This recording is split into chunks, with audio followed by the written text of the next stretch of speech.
Diana, let's talk about opportunities in the market.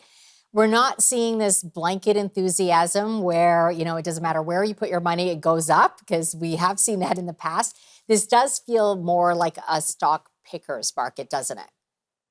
Well, like we started the interview by saying the market's conflicted. And so what you have is you have huge rotations of sectors, technology working suddenly when you were all out, and commodities, it tends to kind of rotate from one to the other.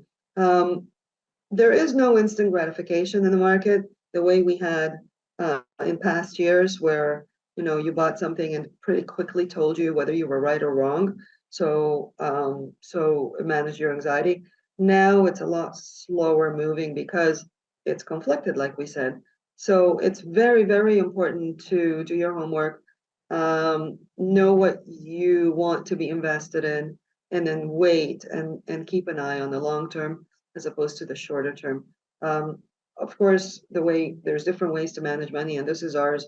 We keep a keen eye on the price action, and as long as the stock price is doing what we think it should be doing, we're happy holding it.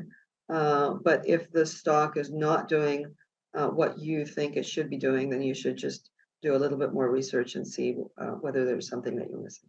So for investors that are not trading, they're looking at least a medium term, couple of years holding period.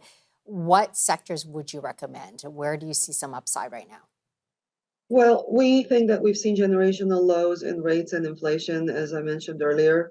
So I think that going forward, you want to be invested in reflationary things that do well in a reflationary sector. So industrials, commodities, in terms of the growth engines of the economy, which is technology, lots of headlines on artificial intelligence, and that sort of thing. You can have some of that. I don't think they're going to, I don't think that you're going to perhaps have NASDAQ outperform to the extent that it did in the last, 5 years. But I think that you can have a small exposure to the growth engines of society, really. Yeah, can we go back to the commodities then? Because it's such a big space. Is there anything particular you're looking at? I know gold's up. Yeah, Incredibly. yeah, Yeah. gold, yeah. Gold is a reflection of traders' worries about the financial sector and the debt ceiling that's going on. Flight to risk then, more than an inflation play? Pardon? It's more of a Is it- flight to risk than an inflation play? Yeah, I mean, if the narrative is that something's wrong with the banks, or that they're not going to come to an agreement on a debt ceiling, that's why rates are kind of holding up as well, not because we're expecting rate hikes, but then so gold plays into that narrative. But I think that if which we fully expect, actually, if the debt ceiling issue gets sorted, you might see a different kind of risk on environment. I think the market is holding in very well, despite all these headlines. Yeah, Diana, let's quickly talk about the debt ceiling. I mean, it seems like every year we're going, we're talking about this, and there's this back and forth with Congress.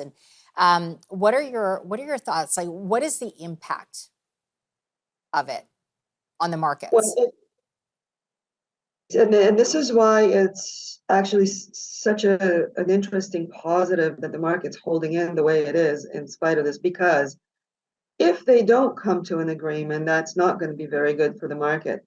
In previous times, the market sold off, I think, around 20% before they agreed, and so there.